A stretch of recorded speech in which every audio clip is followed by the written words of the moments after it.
look pretty. It's all about to happen right now. Danny, you want to introduce yourself real quick?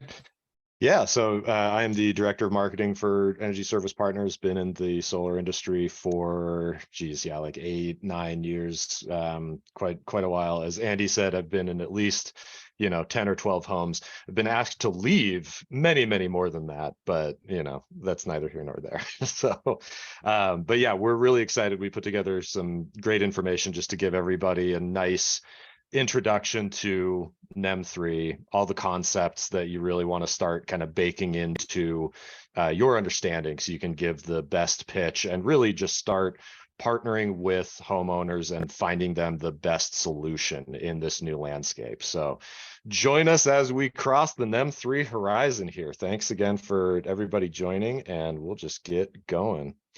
So here's our agenda for the day. Just going to go over some quick concepts. Hopefully a lot of these are somewhat familiar, somewhat just reminders, but these will be important coming down the pike. We'll go through a little bit of that discovery and sales flow, Andy's favorite part of the sales process. We want to make sure we're understanding and on the same page with customers. We're going to go over some of our configurations and give you a little sneak peek of our tools, and then we'll go through some FAQs and Q&A and wrap it up. All righty, just a quick update on NEM 2 so far, because I know that's on everybody's mind. How are things going for everybody who wanted to get in under the wire? We have broken our graphs of historical sales and just so many people wanting to get under the wire, and we are thankful for all of you for helping us get all the documents that we need. We do have a really strong process in place. We have people stepping up across the org, and we're absolutely dedicated. I mean, you could say, it's kind of our tagline: people, process, and passion. We kind of have all three of those going for us right now. You'll be getting NEMLOC notifications once the packets have been submitted. They'll look just like that on the right side here. You do still have a few more days. Remember, we are offering that expedited NEM 2 submission for the modest fee of the expedited adder. That's going up till April 10th. Again, we are confident we'll be able to submit all the packets as long as we get all the info we need from you. We're going to be, this is all hands on deck for us for the next 9 days. So yeah, thank you again for joining us through that. So into NEM 3, what is it? Hopefully everybody's familiar with the phrase net metering. It will also be interchangeably used with net billing on 3.0, but it's just basically the agreement you get when you sign up for solar between you and the utility. What's changing is a whole laundry list of things. We tried to break it down into the most important parts here. There's going to be a reduced value for exported energy onto the grid. So as you've seen, we'll get to some of those charts there. They're giving fractions of a penny at certain times of a day for solar instead of the old way it used to be. The time of use is going to be really important, the new rate plans. There will be a cap on oversizing the systems of 150%. There will be a monthly true up instead of the annual. And there's also the generation incentive, kind of a glide path is what we've been referring to. It's the ACC plus. Basically, the sooner you sign up for NEM 3, the better you're going to have, the better rate you're going to have going down the road here. So somebody who signs up this year versus somebody who waits 3, 4, 5 years, they're going to have a different type of exchange that they're getting. So always a good thing to have urgency. And one other reminder, just again, the question keeps coming up. This is only for the big 3 utilities in California: PG&E, SCE, and SDG&E. Any other utility, you can tune out. If you only operate in your local municipality and it's not one of those, you can have a great day and forget that you ever needed to learn this. Moving on. Solar still makes sense. That's the biggest thing we want to take away. It's still the best thing one of the best things you can do as a home improvement project. The biggest change to the pitch is going to be that bill swap. So where a lot of people are used to just going in and saying, hey, look, you can save an insane amount of money on your power bill. That's still true, just maybe not in year one. And it's going to be more of the, hey, why are you paying this as a rent check to the utility when for probably roughly the same price, within a margin of error, you can get this amazing home improvement project that actually provides value and has an ROI pretty soon down the road. We also want to be talking more about the production and smarter energy management, consumption, all that. Long-term savings and stability. Again, maybe you're not going to see such dramatic year one savings, but it'll still add up to thousands and thousands of dollars. So it's still pretty much a no-brainer. This has happened in other utilities across the country, and this is basically the best way to sell it, hands down. And again, just going for that same peace of mind and security and independence. So here we're going to break down some of our concepts just as reference. We can get right into it. But these are the few to keep in mind. So we got our first pop quiz. Which one is power and which one is energy? Anybody know? Andy, you can't answer. I know you're very eager to answer this one all the time. I know. Okay. We'll just skip ahead. Energy is stored. Power is power. How much juice you're getting out of it. So that's something just to keep in mind. The capacity is measured in kilowatt hours. That's how much your battery can store. And power is how much electricity can be delivered at any one moment. One other analogy other than a big hydroelectric dam is just gas tank in your car. How far can you go on a single tank and how fast can you get from 0 to 60? Backup for self-consumption. This is going to be a very, very, very crucial concept that you guys understand and can explain to a customer as simply as possible. They're not the same thing. Just because you have a battery, just because you have solar for that matter, everybody still thinks like, oh yeah, I just magically have power any time of day. That's not true. Designing for backup for self-consumption is very different. We'll go over that. You really have to just nail what matters to your customers still. Is it savings motivated? Is it security from blackouts, that kind of thing? Battery life versus warranty. Again, this is something that will come up.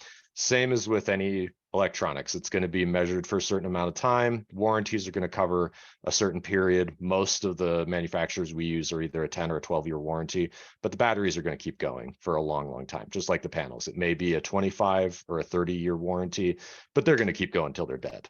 So that's something that you can, again, relay with good amount of confidence to customers. All righty. Now we're getting into the juicy stuff. What matters on NEM 3? So when are you going to use your solar versus your grid power? And in this particular graph, it's assuming you don't have a battery yet. So that whole middle part here, grid injection, that's when you're using solar when the sun is up. You want to consume as much as possible directly out of the solar. That's, again, the self-consumption part. This is a good place to be in if you can use most of your electricity here. You do not want to be using electricity in the afternoon and evening. And we'll show you why. Look at how much they're charging you at those hours. It's insane. And they're not giving you anything for producing solar while the sun is up. Maybe you start to see a little bit of a tick up at the side here, in early afternoon or late afternoon, but it's not when your solar is producing the most. So what do you want to do? You want to wait until the sun goes down, until those credits are higher, so you can buy low and sell high. That's the whole idea. If you've heard the term arbitrage, rate arbitrage, all that means is buy low, sell high, buy low, sell high. Just burn that into your brain. That's how we want to look at this. So what does it boil down to? Batteries are finally worth it. They have an ROI. Before NEM 3, it was really kind of just a nice to have. It was something that if you really, really wanted it and it was enough of a concern for, blackouts in your area and you wanted to protect yourself from that, yeah, sure, you can make that investment. But there's finally an opportunity for you to have a pretty quick turnaround on making that worth it, making it part of your home investment. So do we want to pause it all on this slide and just chat. Andy, anything to add in here, or Tyler? Yeah, no, I think one of the coolest things about this little slide here is this actually starts to make sense when you're explaining it to a customer on what is actually happening in the home when your system is generating, when you're using the electricity, and really what self-consumption is starting to look like and why that makes sense. If somebody's not home, that electricity is not being used and it's got to go someplace, right? It's either going to go to the grid or it's going to go to a battery or some sort of storage setup. And so if the system's not set up for that, then it's going to be a tricky one. But this is a great way to easily and simply understand what is going to be happening on a daily basis while people are using electricity in their house. So we can take a second here. We can answer some more questions on this slide, but you guys are going to be able to get a recording of this, and you can even take a screenshot of what this little chart here is and how it works and how to explain it to homeowners. Yeah, basically, again, it boils down to what we just said: buy low, sell high. Keep as much of it for yourself as possible until it makes financial sense to actually let it out into the grid. Prior to NEM 3 and prior to batteries, you really had no option. You have to use it all and then just, hope that you're getting paid for it by the utility. So this is actually one of the kind of cool things, because batteries are now really worth it. That's, I put the little TLDR, too long, didn't read. Battery pays for itself within a few years. So that's something nice. We can move on here. So we're gonna have another pop quiz. Which utility rate schedule is this? Everybody has them memorized by now, right? Is it PG&E weekdays, PG&E weekends? I'm looking at the Q&A. SE? Anyone know this one? Anyone? How about this one? Anybody? How about this one? Don't overthink it. They're all about the same. They all follow kind of the similar profile. They're all going to be giving you a lot of money at certain times of the year and next to nothing other times of the year. Some of them even give you nothing, I think. Maybe that was on weekends. They give you 0.001 pennies for your kilowatts generated on 2 p.m. in April. Don't do it. This is where, again, you really want to focus on customer habits, how it impacts their bill. Don't try and tell somebody, oh, you got to wait until exactly, September the 26th of this year to sell your power. No, you gotta just moderate your power usage, know when it's advantageous, and understand how it impacts you.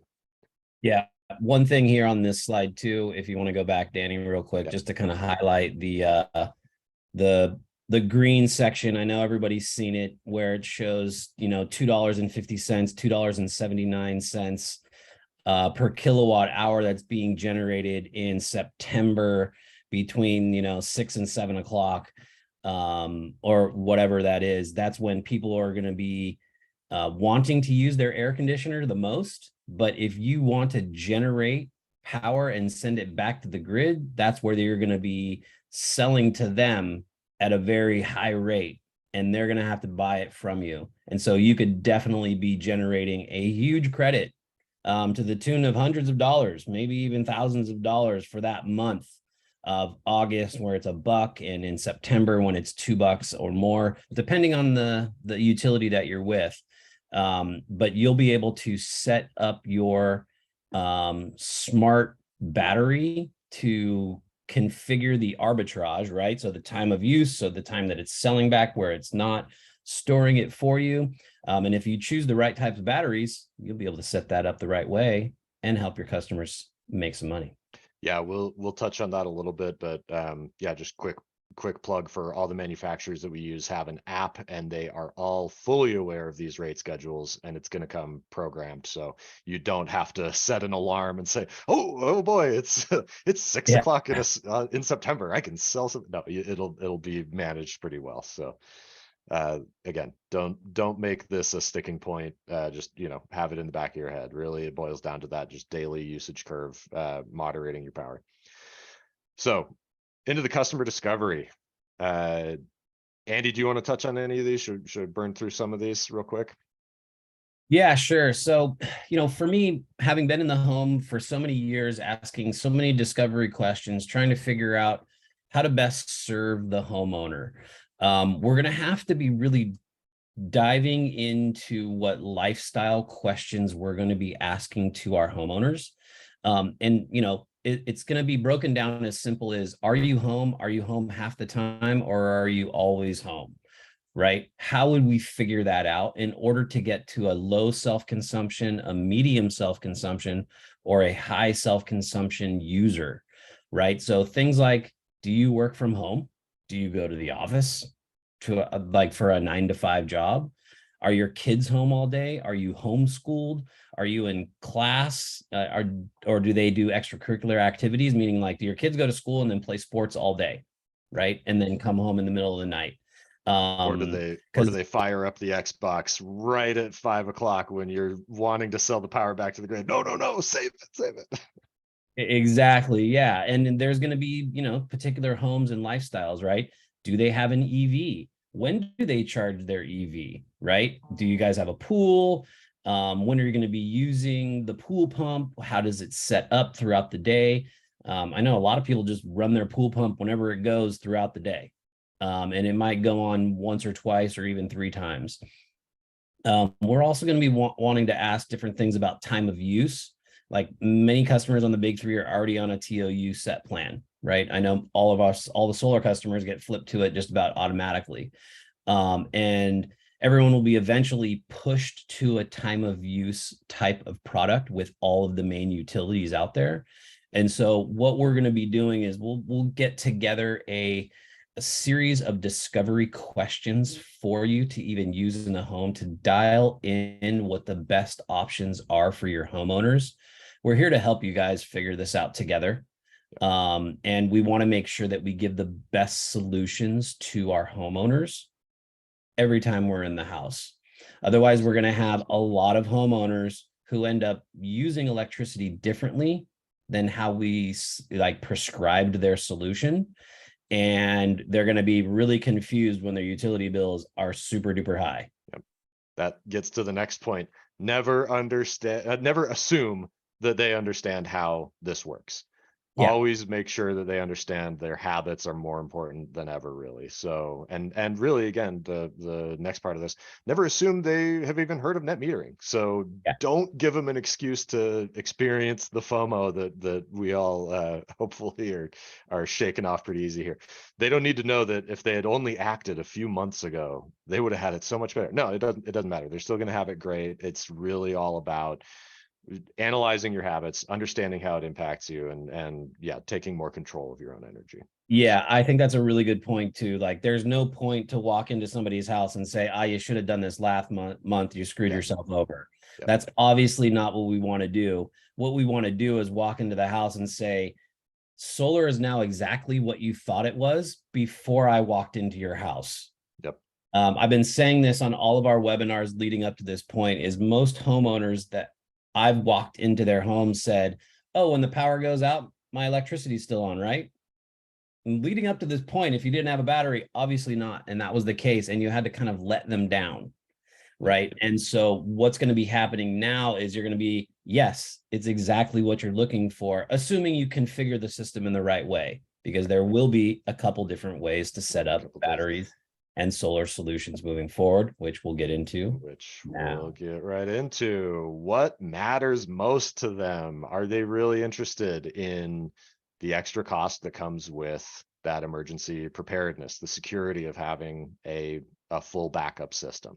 So you want to be asking things like, I saw a question, will we be giving you a customer discovery tool? The answer is yes. We're going to be helping you guys guide your conversations through with all these homeowners. Ask some of these key questions so that they can really understand, okay, yeah, what matters to me the most. And so we have the are they planning to just crank their AC now that they have solar, because finally they can afford to, you know, keep it comfortable in the house? Mm-hmm. Are they late night gaming? You know, are they going to kick a teenager out who does all the late night gaming, you know, like Call of Duty until 6 a.m. or whatever? You know, hey, as long as it's overnight when the rates are super cheap, that's probably okay. Not any time between the hours of 5 and 8, right? Mm-hmm. So and again, you really just want to dial in how much money do you want to save, and how much power do you want to use for yourself affordably, or is it a security issue? Do you have long outages? Do you need some things to be able to be powered during an outage? And just make sure they understand what goes into that. Simple discovery question is going to be, how often does your power go out? Yep. Right. If you're in Southern California, Edison, and you're like me, and your power maybe goes out once a year for like an hour, and doesn't really affect my life at all.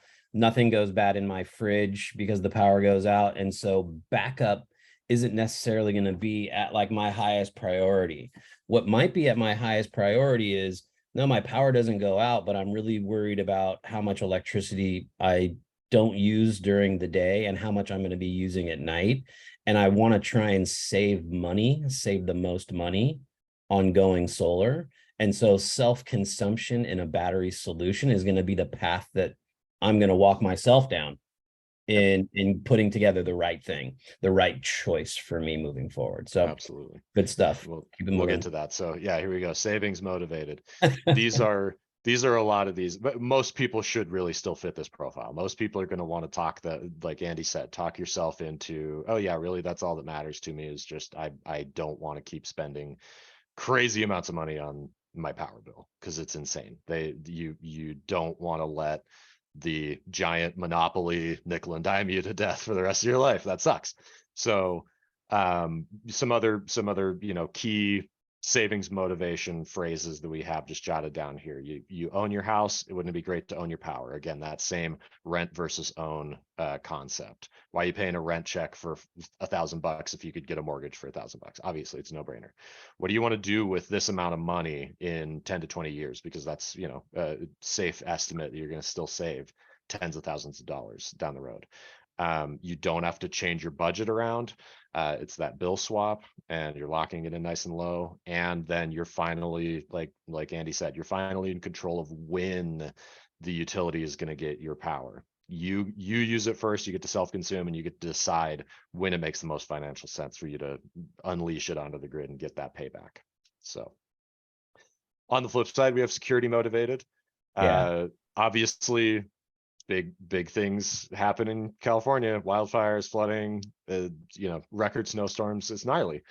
And so you want to really discover that from the homeowner. If they have 3 blips a year of 20 minutes a piece, you don't want to talk them into spending thousands and thousands of dollars just to save the time it takes to reset their clocks, as opposed to the quote here from the battery owner. I think this was from the Franklin webinar, which we'll get to. They were able to help all their neighbors charge their phones and just make sure that everybody knew they were safe, and kind of be that neighborhood hub.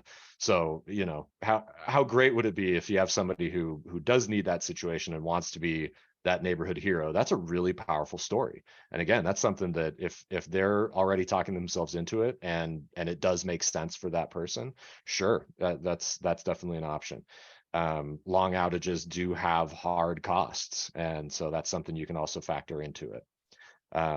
Obviously, if your house is actually burning down, don't try and hunker down under the solar panels. We do advise you to follow all evacuation orders.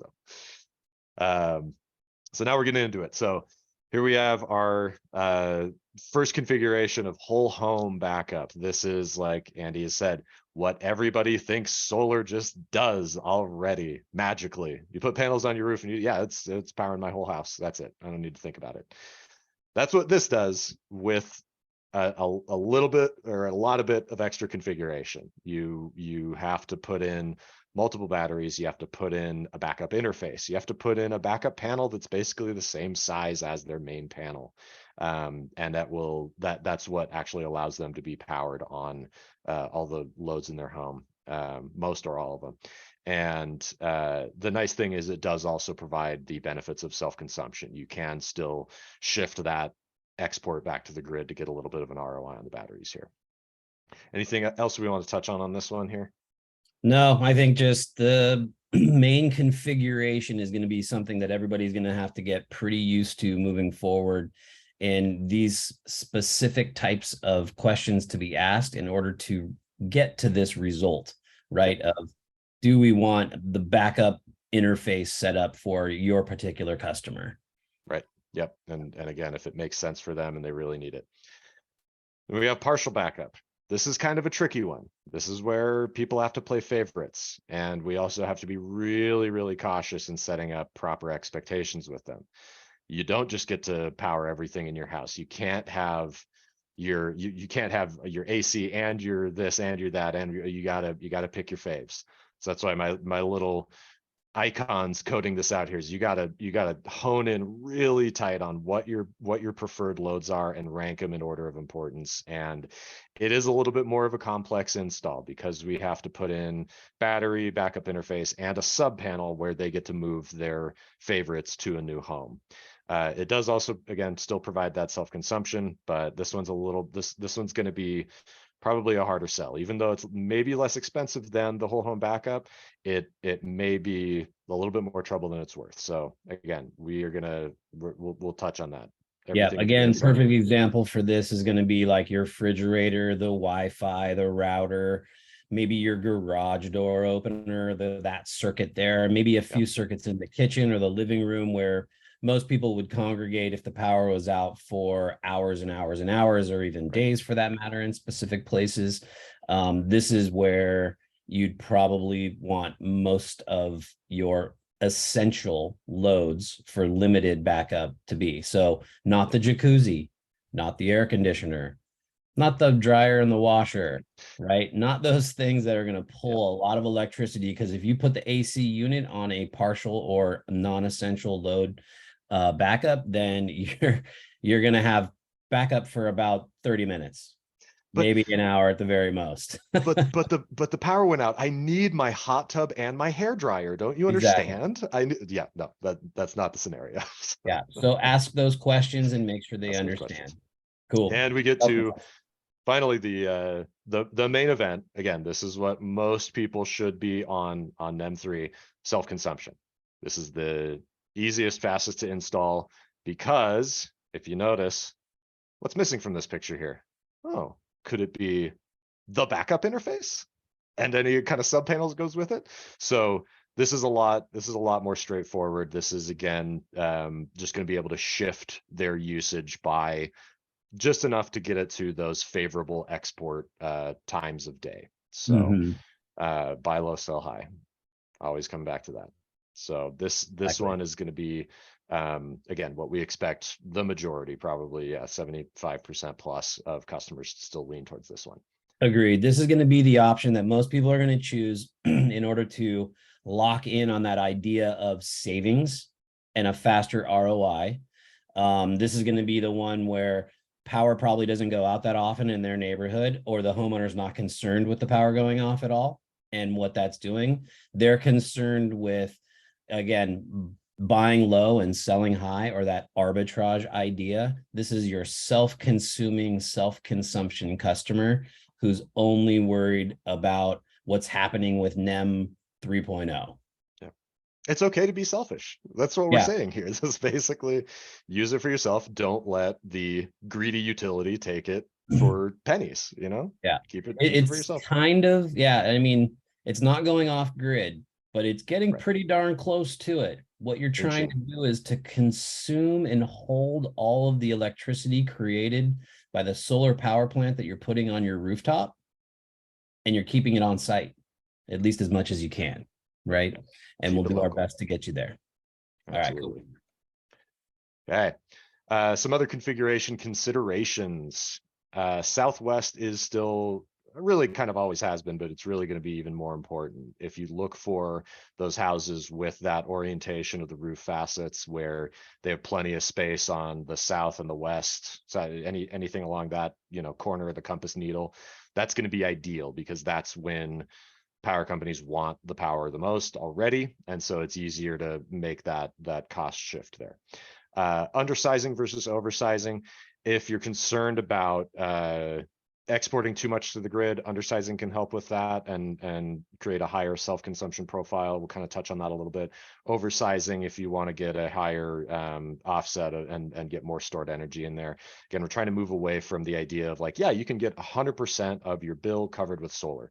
It's going to be it's going to be big chunks of it, but we want to try and move towards, again, managing your costs overall. Any special rate schedules? Care customers do have a better buyback rate on NEM 3. So solar only may still be an option for some people. Again, big grain of salt, big asterisk on that. We'll come to it later. Storage space. Where are you going to put those batteries? Anywhere that's close to the main panel and not in direct sunlight is probably going to be best, as long as it's, you know, clear of any other debris or all that. More batteries take up more space. More longer distances mean costlier installation. Kind of basic concepts. And then keep in mind those big loads, anything that's trickier to back up with, you know, central AC is going to be a big killer. Dryer, anything electrified, anything with high wattage or any of those startup surges. So something to keep in mind here, Keurigs. If you need your coffee in the morning, that's great, but don't try and plug it into a back. It is a killer. Those things take like 1500 watts just to heat up that tiny little cup. So do it old school. Go outside with like a big magnifying glass if you need to get coffee during an outage. But yeah, couple things that I'll just note on here is the storage space is going to be a really interesting conversation that we start to have a lot more, is making sure that there's actually room on the wall, either inside a garage or outside of the garage, and how that's going to affect the configuration and design of the system. We're probably going to have to like walk outside and try and figure out where that's going to go during the sale, especially if someone's wanting to add 1, 2, 3 batteries to a system. It's going to be an interesting conversation that we start to have. Yeah, we've got designers that are masters at putting this stuff together, and we'll try and configure it the best way, but just want to make sure that everybody out there listening knows that it's not going to be as simple as it was before of just hanging the inverter. There's going to be we need more space in order for that to happen. Just as a heads up. And we will be asking those things to confirm, but you know that yeah. everybody loves a good walk around. That's a great tactic too. Like it helps people start to kind of solidify it in their own brain of, oh yeah, here's where my batteries are going to go. Cool. All right, well I guess I'm getting solar and batteries, so sign here. Yeah, so that's a great thing. One asterisk again down at the bottom here that I do want to point out just to touch on it. Batteries are not rated currently to support any emergency, life-saving, medical, any of that kind of stuff. So we don't want to be in the mode of, oh yeah, here we'll come power your iron lung or whatever. It's not, but gotta tread carefully. Here is our current manufacturer lineup. We got Enphase, we got SolarEdge, and we got Franklin. These are all fantastic options for they're great at what they do, and we can go through which ones we're going to recommend for different configurations. We may have a couple more coming by the end of the year, and we will, you know, announce those at that time and what they're going to be used for. But we're really confident in these offerings. They're all great manufacturers for reasons which we'll get to. Yeah. Another hot tip on that is we've got a really good line into making sure that we have procured these batteries over the course of the next year. And so we are really set up to make sure that we get you guys covered and your homeowners covered when you're selling. And we'll dive even more deeper into that as we add more to our bench. Yep. Yeah, we have really good partnerships with all these manufacturers, and it's not Bob's Discount Battery Shack or anything. So these are good. As you can see here, self-consumption, this is going to be the standard one. We'll recommend an Enphase or a SolarEdge for that. We'll get to slides on each of these individually coming up here. Partial backup, really any of them are going to be a good option depending on how you set it up. And then for the whole home, we're going to go straight to Franklin. Franklin is really kind of the Cadillac of the battery world here. They're super high capacity, really cool suite of features.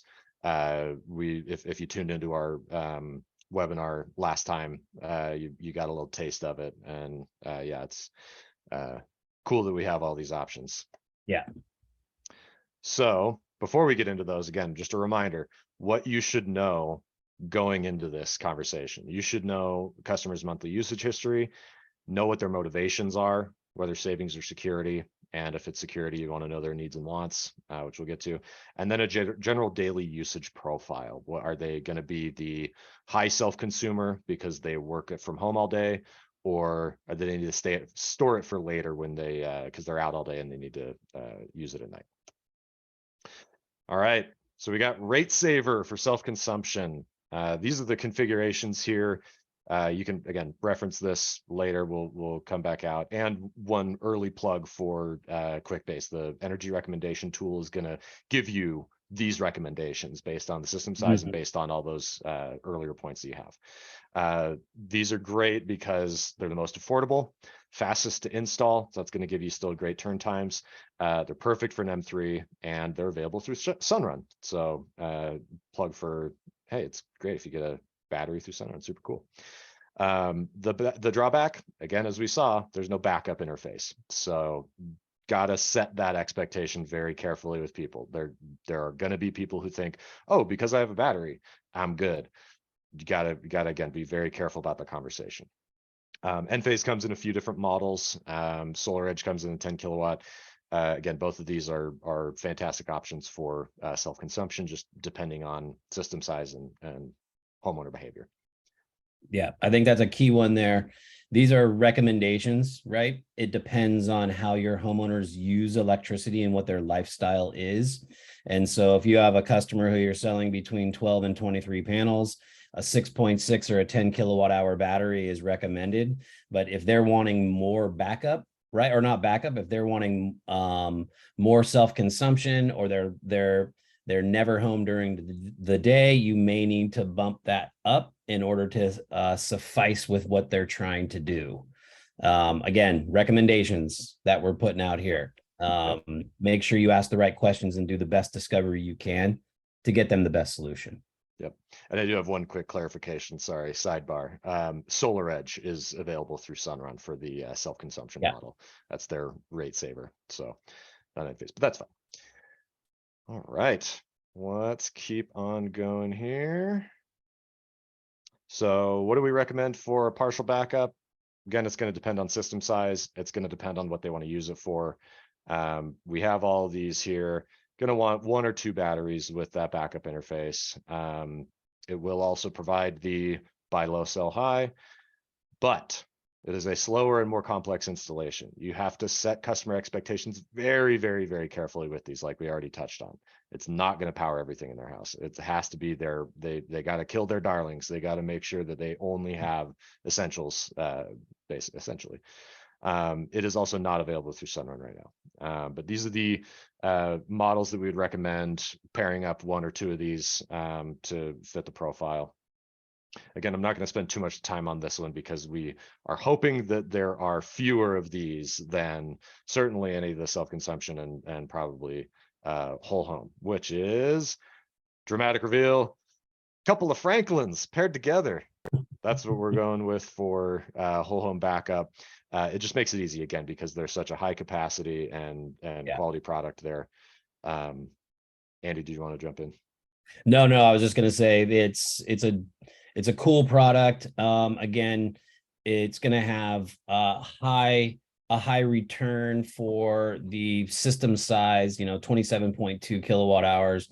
It's a great way to configure the system to make sure that someone can actually use the juice that they've generated from their system with the batteries that they've installed. Yep, absolutely. Couple notes. It is the most expensive option.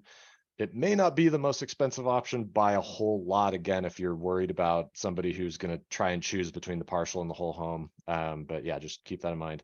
Again, you want to set customer expectations, and it is not available through Sunrun, but yeah, it's better power for your wall, as the meme says here. So we have one more, or I guess kind of 1.5 more configuration options we're going to go over, either the decare or low offset, which is going to be solar only. This is not going to be like the good old days, folks. We have to be very, very careful. Again, we're taking this with a big old grain of salt, courtesy of Salt Bay here. We have to have that conversation with somebody, and there are really limited scenarios where somebody is going to be a great fit for solar only, right? If we're going to do it, we're probably going to want to cap them at about 75%, because as you can see on this slide here, the first portion of whatever solar you produce is rarely going to hit the grid. So you're going to be able to self-consume that more easily. as you start to add more panels, your first panel is always your most valuable because it's going straight into your house. As you start to add more, there's a higher chance that it's going to push out solar when you don't want it to be pushed out. It's going to be a terrible ROI. That homeowner is going to be really bummed out that they spent a lot of money. So this is not an excuse to go in and be like, oh yeah, well, they just need more power. I'll just give them 200% offset of their, yeah, you can't do that anymore. It's not going to work out. Yeah. D-care is a potential where you can still maybe match up, but again, just proceed very cautiously, because again, if somebody's on those rate schedules already, it means they're probably somebody who qualifies for like low income programs, and we only want to leave people better off. We only do win-wins. That's one of our core values here at ESP. We're never going to leave somebody in the lurch just to try and make a quick buck. So please don't be trying to sling these like Wild West old days. Yeah, this is a tricky one, guys. Just be careful. You know, if you are setting up a system for somebody currently who, you know, doesn't want a battery, they want to just do just solar, and you want to tier shave like the olden days, which is what this basically is you're only going to be, you know, configuring a system for how much they're using in the home during the day and never pushing anything back to the grid. That's great for today. Maybe it's great for tomorrow, but what if they get a job, then they have to now leave and go to the office and they no longer use that electricity on site? They're going to be generating and they're going to be buying high and selling low, which is That's a bad. loss, right? So you want to buy low and sell high, right? At least that's how the stock market works, right? And so just be very careful when configuring these systems. Ask the right questions. Make sure your homeowner knows exactly what it is that you're trying to achieve with them. If you don't, you're going to get a call from them. Yep. And they're going to be like, my bill is now twice as much as it was supposed to be. Yep. What happened? And you're going to have to go through a full analysis with them and tell them what happened. So be careful here. Look, it's not impossible. It's not like it's going to be something that everyone does here and there, but take it with a grain of salt. Yep. It should again be a rare scenario, not anywhere close to you know, the majority of your customers. If you find yourself that, hey, I keep running into people who want solar only, something's off. You got to re-examine how you're pitching things. So Totally. Touching on that, we have some new required documents that are going to go into the HIA. These are already live, I believe, and they will be populating again on the big three utilities. So if you're selling outside of the big three and these don't pop up, don't worry about it. But some key points here. So the first one is going to be an energy system acknowledgement. Based on the configuration you've provided for that homeowner, they're going to check one of these boxes and sign off on it. So if we built them a whole home system, great, check that whole home. If they're getting the battery only, great, check that, check the self-consumption. If they have no battery and they're on solar only, please note that there is a little footnote that says this is subject to maybe some less favorable factors here. So really make sure that you're explaining and signing off on that. On the right, we have the backup preference checklist. This is something that, again, hopefully should be able to pre-populate based on what you select in the energy rack. They'll be able to pick their, again, they got to kill their darlings. You got to make sure they pick their faves, whether it's a must-have, nice to have, how long they expect to use it. All that'll be, you'll be able to kind of guided through that with the new energy racks. And all right, another good pop quiz. It's payback time. What are the ROI estimates? What's the new landscape look like for somebody to get a payback on their system? Under NEM 2 on the big three, safe estimate most of the time, you know, it'll be between 4 and 7 years. Any guesses on what we're changing to here? I'm not going to sit and wait for the Q&A. Spoiler, it's not that different. It's really only going to add 2.5, maybe 3 years to that ROI period. And they have a battery. So that's kind of cool. It's still under 10 years, which is unheard of in the rest of the country, even in these phenomenal markets for solar. So bottom line is they're still going to save tens of thousands of dollars. It's going to be a good investment for them. They're going to have a great return on investment as long as we've, again, set all the expectations, done the discovery right. It's a great option. California is still first place, not by 5 miles, by 500 yards in the race. So we're still confident. Yeah. Key thing to also remember here, guys and gals, is the cost of electricity continues to go up in these major players, these major IOUs, the big three in California, at unprecedented rates, right? San Diego Gas and Electric supposedly going to have like an 80 cents per kilowatt hour tier 5 or something going on in the summertime this year. That's bonkers, right? That's crazy. Return on investment is going to get shorter as the cost of electricity continues to go up. And so this still makes all the sense in the world. Don't leave California. If you do, I think you'd be a fool, because we still have an amazing market to sell in. Those of you who stay and get really good at it here are going to thrive and be very successful. You're going to crush it. And we appreciate you crushing it. Okay, we had a question earlier about SGIP and the incentives that somebody gets for going with battery. There's a great little bonus cash back basically for going battery with the big three. It's 15 cents a watt hour, which equates to the smaller batteries about 500, almost 1,000. For our Big Daddy Franklin, you're going to get $4,000 back. So it's pretty cool. We will automatically apply for this on every single job, so you don't have to worry about it. Again, not something we can guarantee just because utilities and paperwork and red tape and all that kind of stuff, but it's very likely that they'll get it generally within about 6 to 12 months of the install here. The solar ITC, as a reminder, is also now 30% of the battery cost. So that's a big chunk of change. Always consult with the tax professional as usual. But yeah, I mean, it really does help the again, that ROI and just making it a much more palatable situation. I have these sections down at the bottom here for the extra programs in SGIP, the equity and the equity resiliency. These are, again, going to be big old grain of salt optional programs. The people who will qualify for these are probably going to be few and far between, because they have to have a lot of overlapping qualifying characteristics. They have to be low income, they have to be in a disadvantaged community, they have to already be on these like affordable housing, programs basically. Or if they're on equity resiliency, they got to be in a high fire threat area. They have to have had multiple PSPS, which is a great acronym. Public safety power shutoff events. And then they also have to, on top of that, qualify for one of the others. They have to either be equity, so low income. They have to have serious illness or medical condition, which again, that's probably not something you want to just say, oh yeah, we'll power your iron lung, no matter what, it's fine. Or an electric well pump for water supplies.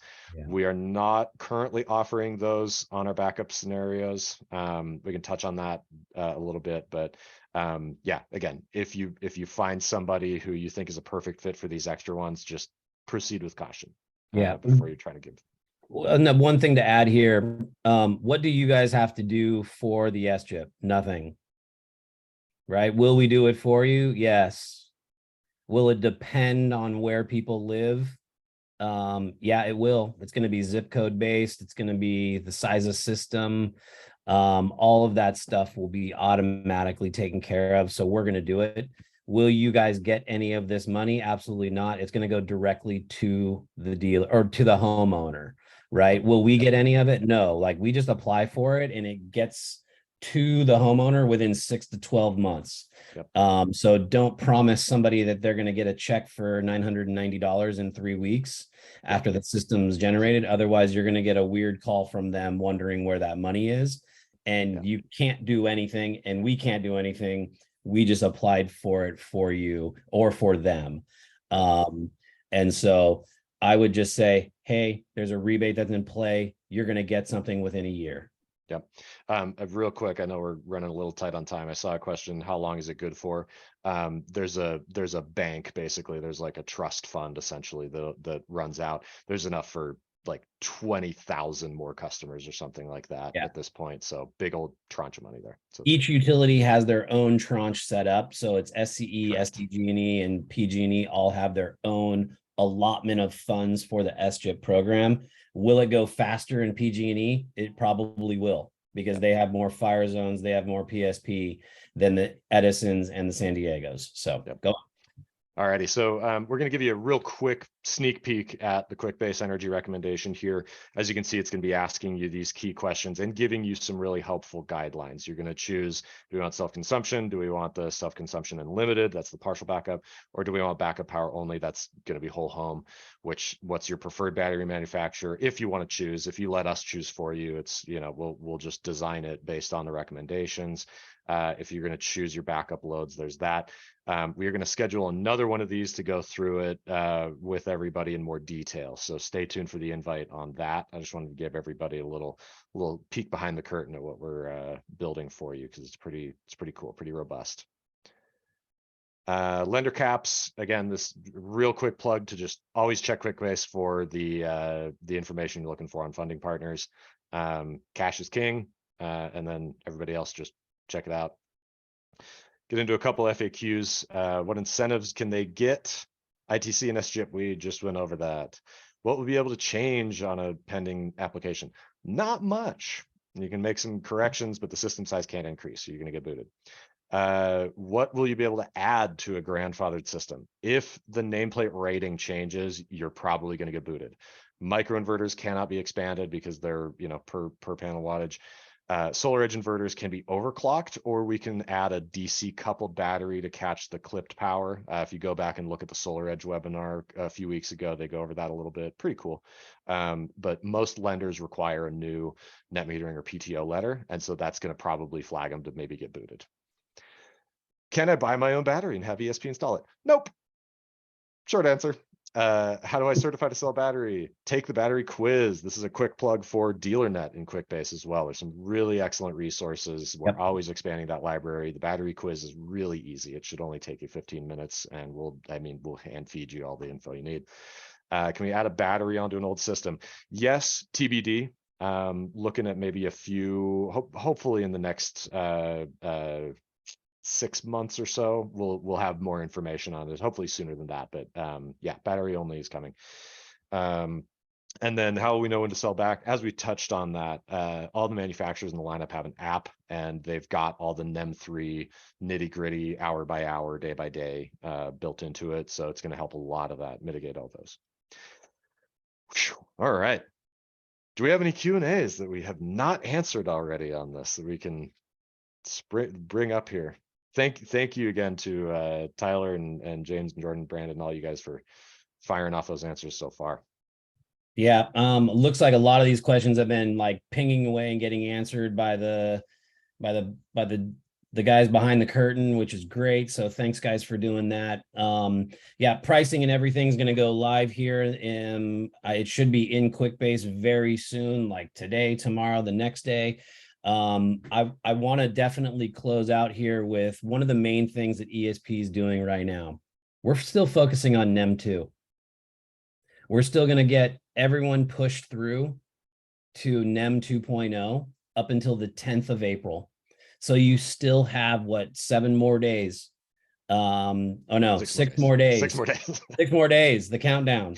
Why are you still here? Go sell some more NEM 2 to get everybody locked in. We have a really cool system in play that is going to be able to get everybody locked in. Yes, when the application is sent, that's when it means it's locked in. Will we deal with any of the changes that come along with it?